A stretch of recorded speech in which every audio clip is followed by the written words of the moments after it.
When it comes to NASCAR underdogs, Blaine Perkins is often the most overlooked. I don't know about you guys, but I get bothered when a NASCAR reaction channel doesn't say his name. Oh, that cut a tire! That cut his tire! Oh no! Oh God! He has kind of flown under the radar in every fan's mind, however, for most of the fandom, it has been a weird ride. He's currently racing for a team that has the capability of running inside the top 20, however, is not making the most out of this opportunity for unknown reasons, but it's not like he's garbage, and I'm not saying that because he's my favorite driver. He has shown what he can do behind the wheel over the years, and when in the right equipment, he can show what he's worth. I want to look over his career as of August 13th before this video was published in, 2 months and 10 days? God. So why not dive into Bikini Bottom and talk about Blaine Perkins? This has been an aquatically themed year, hasn't it? Now, before I start diving into his career, I do want to say that there was very little information on his early years, but he did start racing on ovals thanks to the Bandoleros. His journey through the NASCAR ranks began in the ARCA West or K&N West series at the age of 15 in 2015. His first race took place at the All-American Speedway in his home state of California. He raced Bill McAnally's number 54 car and ended up finishing 13th in his debut. He was competing amongst the likes of current Cup Series driver Noah Gragson and teammate Chris Eggleston, and I'm gonna be honest, was I the only one that didn't like Chris Eggleston back then? Like, something about his voice is just, no thank you. While he didn't score a top 10, he would be back in 2016 to try again. The difference? He would be racing full-time for a different team. For the 2016 K&N West season, he would race full-time in the 21 car for Steve Portenga, or Portingay. What preceded was a decent rookie season where Perch finished 9th in the season standings with 1 top 5 and 10 top 10s in a 14-race season. Some of his notable races include the second race of the season at Bakersfield, where after spinning the tires and spinning in front of the field, Matt Levine decided to do his best ARCA brakes impression and would end up turtled on the front stretch after ramping off the 21. And I mentioned his top 5. He scored his singular top 5 at the Colorado National Speedway after finishing 9th.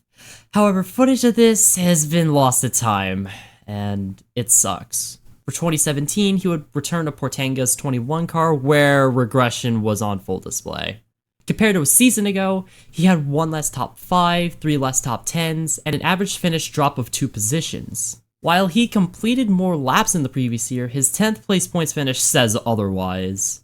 Despite the struggles of his 2017 West campaign, it's not like all hope was lost, because in September of that same year, he made his ARCA debut for Mason Mitchell, and with accomplished crew chief Kevin Reed, who led Mikey Kyle, Kyle Benjamin, Eric Jones, Brennan Poole, and others to success, Perch finished 9th in a caution-plagued race at Kentucky.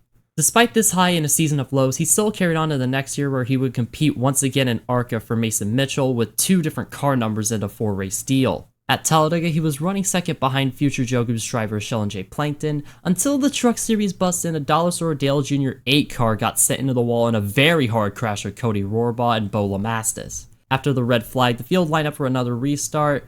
However, fuel was a concern in the Perch Perkins camp because he was weaving back and forth on the backstretch, and when the field came to the start-finish line, it was empty. And they get the early jump, back to Green, 1 to go at Talladega and ARCA, and Green has the early advantage. See, the 98 didn't go, out of gas.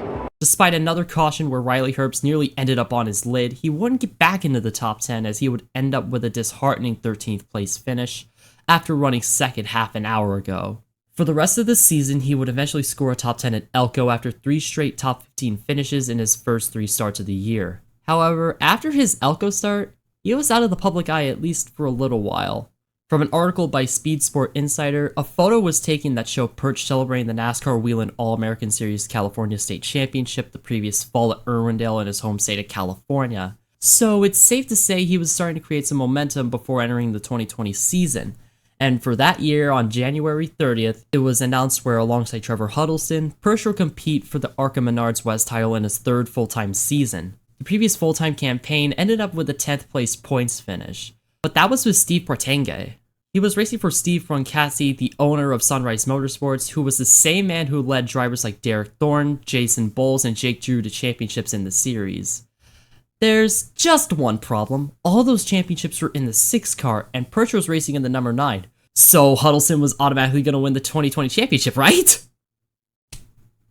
Well, he ended up 4th in points, while Perch Perkins made a serious bid for the championship. taking 3 wins on the season starting at the second Tool race in the doubleheader weekend where he led all 30 laps. The same thing happened at Evergreen in the 7th race of the season, but in his last win at Douglas, he led 135 laps, which is still 90% of the laps, but if he could have led all 150 laps, it would have been a spectacular feat. Like, winning all your races by leading every lap is impressive. I mean, like, I get that there was kind of sort of a lack of competition, but even then, it's very impressive.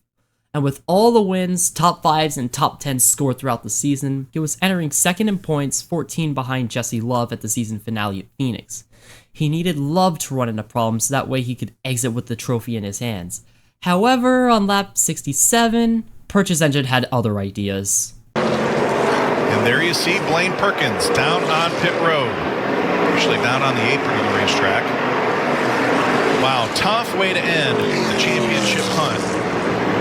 Blaine Perkins, he has had an impressive 2020 season. And just like that, the final nail in the coffin to Perch's hopes of upsetting Jesse Love. Regardless, it was a breakout season where he showed the world what he can do behind the wheel with the right team intact. And because of that, teams in the top 3 series took notice and he would be racing for one of them next year. But let's rewind to that 2018 Talladega ARCA race. See that O2 car in the back of that main pack? The driver behind the wheel was Andy Seiss, and the team he was racing for was a fairly new addition to ARCA. And this was none other than NKR Motorsports. Before moving up to the Xfinity Series in 2020, their primary focus was on the ARCA Menard Series. Ever since 2016, they have fielded at least one car every year in ARCA. And just like most teams, they weren't expected to compete for the championship, but at the very least for some wins. For example, 1 year before Perkins' Talladega debut, Andy Seiss scored Chris and Mary Auer their first top 5 with a runner-up finish to Justin Haley. A nice feel-good story for the year. However, it wasn't a one-time thing. The next year, Josh Williams made a one-off start for Auer at Talladega in the 6th car where he scored a 4th place finish, only 4 spots ahead of Seiss. While they were achieving respectable results in ARCA, they shifted their focus to the Xfinity Series. In 2020, they signed Truck Series champion Brett Moffitt, which was also the same day as Perkins' signing to Sunrise Motorsports. Brett was supposed to run the first 4 races, but because of COVID, he raced the first 6 races instead. But in total, he ran 29 of the 33 races that year with a best finish of 5th in the June Talladega race, which I may or may not be talking about next week. In addition, 3 other drivers took the wheel of the O2, J.A. Jr., Patrick Emmerling, and Andy Lally. Lally was the best amongst the 3 with 2 finishes of 5th in his 2 starts. Granted, they were all on road courses. While 2020 was a good start, 2021 was set for more to come. Not only would Brett Moffitt attempt to run the full-time season, but the team expanded to 2 cars. At Daytona for the season opener, the team ran the 03 car driven by Tyler Reddick. However, because of rain, Tyler Reddick would DNQ due to a lack of owner points. While they ran the next week at the Daytona road course in a partnership with BJ McLeod, the 03 wasn't guaranteed into every race, but it wouldn't be long until they would run a second car. On March 4th, NKR Motorsports bought the owner points of the 23 from Raymond Brothers Racing, and with that, NKR threw the 03 in the garbage and focused on the 23 instead. While it was announced that Perch would make his debut at Martinsville, because of the purchase of the 23, his debut would come a month earlier at Phoenix. His starts for NKR in the beginning weren't that impressive. While he finished a respectable 24th place finish in his debut at Phoenix, his next 3 finishes were lackluster to say the least. 30th at Atlanta, 35th at Martinsville after getting dumped by Joe Graff Jr., and 34th at Pocono because of a suspension failure. However, after that Pocono race was a crew chief change. Danny Johnson would be out, and Kenneth Rodiger would be brought in. Starting with the Wawa 250 at Daytona, Perch ended up 23rd, then at Las Vegas, he would score his first top 20. While things were improving, the 23 was about to be shown what it could really do the next week at Talladega. Throughout the day, Perch had been running with the lead pack even after starting 23rd. While he ended up 9th in Stage 1, Stage 2 would be the true coming out party. So now it's just a matter of... a little, then get off. 22 can't get to you, got pulled off bottom cover. There's some great organization in the bottom groove. The 54 pushes the 02 of Moffitt. Moffitt gets into the back of his teammate. He's going to send Perkins out clear into the lead. Blaine Perkins in the 23 car. Perkins still with help from his teammate. Who's going to win it? Blaine Perkins. While he ended up 13th, which was the same finish he got in that ARCA race 2018, it was still a great day. and he would close off the 2021 campaign with a 16th place finish at Phoenix with once again yet another crew chief, capping off a pretty decent campaign. Up to this point, he has shown what he can do in a part-time opportunity in the top 3 series. But how would he perform in a full-time opportunity? Well, on December 23rd, Perch opened an early Christmas gift in the form of a full-time series ride. But it wasn't for the Xfinity series. It was instead for the Truck series, and more specifically, CR7 Motorsports. Despite having no experience in the Truck series, it was a special opportunity for him. So how did he do? I'm gonna be completely honest. I didn't really think he did that bad. My expectations were really low on him, and while he had one top 20 at Nashville, he had some of those finishes taken away from him, especially at Talladega. If there's a race that I haven't gotten over, it's that one. But looking at the results on Racing Reference, now I see why some say he struggled. A 29th place points finish was pretty bad, but what was worse was that he finished behind Spencer Boyd, who ran less laps, and Jesse Little, who ran fewer races with 13. Looking back, I should have been more objective. Personally, I didn't think the results really reflected on where he ran throughout the season. I mean, like, yeah, he did have some top 30 runs, but for the most part, all I remember him for was running inside the top 20 and top 25, but yeah, while he was struggling in trucks, the Xfinity series was a different story. Remember NKR Motorsports? Well, they expanded to 3 cars, and 2022 has been tough. Jebediah Talis was in the worst stretch of the season with 3 DNFs, Fast Paso was 14th in points despite mixed results, and Brett Moffitt started scoring top 20s again ever since the second Atlanta race. Despite Moffitt being 16th in points, he would lose his ride due to a lack of sponsorship. While he managed to race full-time the next year for AM Racing, in this moment, it was a gut punch. And with the O2 car wide open, this left Perch to race for them the next 3 races. However, just like his first 3 starts with them in 2021, they were not that good. As a matter of fact, I even think he did worse. 32nd at Michigan, 29th at Watkins Glen, and 17th at Daytona after getting involved in the 2 last major pileups. After the summer Daytona race, he would make 2 more starts the rest of the year as other drivers took the wheel of the O2. While he raced Talladega, more trouble soon followed, and it was not looking good. However, it wouldn't be until the penultimate race where Perch would be back in the O2 again. In a crash-filled Martinsville race before the season finale, the aggression was cranked up to 1,000,000 before the season finale.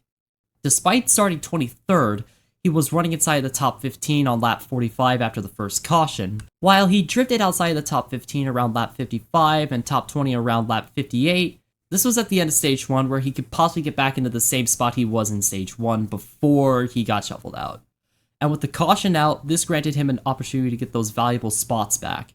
On the stage 2 restart, he found himself back inside the top 20 and would stay there for the rest of the stage even after Landon Castle wheel hopped into the turn 3 wall. And Perch also pitted under that same caution, and he managed to still finish inside the top 20 in the stage, so I guess it really worked out for him. Stage 3 happened and all bets were off. Perch found himself running 11th on the stage 3 restart, but would fall back outside the top 15 on lap 137. He eventually got back inside the top 15 by the time NBC went to commercial break, and by the time they got back, he was up to 14th. It was a small step, but it was one that would keep him planted in the top 15 for the rest of the race. However, just because he was in the top 15 didn't mean he was immune from any other shenanigans that happened. Team, the 7, the 8. Oh, a wreck off, too. Oh, yeah, the 21's around. Big contact. Almost around. Yeah, hustled out. He almost got involved in a wreck with Austin Hill the same way he missed Josh Bilicki's truck at Sonoma. While he missed that wreck, he wouldn't miss the wreck that would happen a little later on between 2 drivers who were fighting for a championship 4 spot. AJ Allmendinger and Justin Allgaier were racing hard ever since the lap 228 restart, which started with a bump and run from Quandale Dingle on lap 230. That same lap, Derek Griffith would make contact with another car and that would send him up the track. Perch was on the high lane and it slowed him down, but it's not like he was outside the top 15, so he was good. However, the next lap, Quandale and Allgaier would make contact with each other until 17 laps to go, where Allgaier hit his car one final time, and Quandale ended up with a flat tire. Contact! They're sideways! Still inside. AJ's got an issue. Clear, Left clear. rear tire. Tire is Still flat! inside. Split you. Despite the damage, it wasn't anything terminal, and thankfully, he was still inside the top 15. I know, I'll shut up at the end of after the end of this. After that, 3 more cautions would come out and drag the race on for even longer. After Josh Berry and Sammy Smith were taken out at different wrecks, Perch found himself inside the top 10 in the restart, and then... The white flag, one more time around.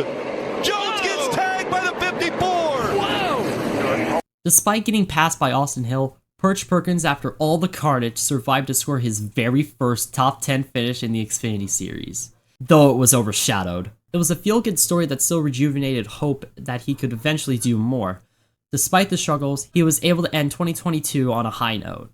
Up to this point, he never ran a full-time season in Xfinity, and with 1 full season of trucks under his belt, his next step would be exactly that. On January 9th, 2023, it was announced by Kelly Crandall that Perch Perkins would race full-time for SS Greenlight Racing in the 07 car. In addition, Mike Hillman Sr. would be the crew chief, and the car would run engines from Richard Childress. Entering 2023, just like the season that he had with CR7, expectations were pretty low for Perch Perkins and the team as a whole. I mean, okay, that was a season ago, and it was a Ford, so... At the Beef It's What's for Dinner 300 at Daytona International Speedway, Perch qualified 27th, but would have to drop to the rear for unapproved adjustments. After Bailey Curry's engine expired, Perch found himself in 21st, but after staying out on the first wave of pit stops, he found himself in 14th, and he was competing for a top 10 spot before getting turned by Sam Mayer. And then Sam Mayer got karma in the end, which, I don't hate Sam, but just kind of a weird deal. But as for Perch, for the rest of the season, finishes of 31st at Atlanta and 35th twice at Vegas and Phoenix were his next 3 results. But there was a bright spot in the shit show Atlanta race where Perch managed to survive all the carnage to finish 22nd. Little did we know that this was the final race Perch Perkins drove for SS Greenlight Racing, as the next week, he and the team mutually parted ways. While he missed the race at COTA, he would be back at Richmond with a familiar face. NKR Motorsports welcomed him back with open arms, which also led to Kyle Wendland racing for the new FRS Racing. While he missed the show at Richmond, Perch Perkins made the race and finished 26th. While this wasn't a noteworthy result, the next week at Martinsville says otherwise, as he would end up 13th, even after running in the back of Austin Hill. Jeez, what's it with Austin Hill and Perch Perkins? Possible RCR ride? It seemed like things were improving for not only Perch Perkins, but also the team. Before the start of the season, the team downsized to only 1 car, and the results up to that point were decent. Kyle Weatherman showed the team their strengths in 2 of his 4 starts with 2 top 20s. But before the Martinsville race, the team hadn't even scored a top 15. And with Perch managing to do so, it seemed like the 2 would go up from there. And unfortunately, that leads us to Talladega. By the way, Dexter Stacy has also climbed from his race car. So this is Blaine Perkins. You see he's going to get hit. The car's going to catch the air, land right here on the roof, and here comes the barrel roll. Right when you get sideways like that, it starts to bite, and then off it goes. And at this point, you hope when it's up in the air that it doesn't land on the roof. Look at the parts and pieces just coming off that race car as it barrel rolls down the back straightaway. It's at 6-7 times I think I saw that car go around.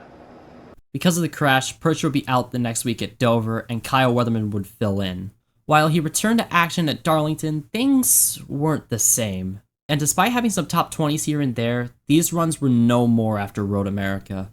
He would even D&Q for the race at Texas Motor Speedway in September, which, as of August 13th, has been the only D&Q for the 02 car so far. However, the penultimate race at Martinsville allowed for a chance to break that streak of just poor finishes. The weekend started off promising. During practice for the Dead on Tools 250, Perch Perkins went top of the charts with a speed of 92 miles per hour.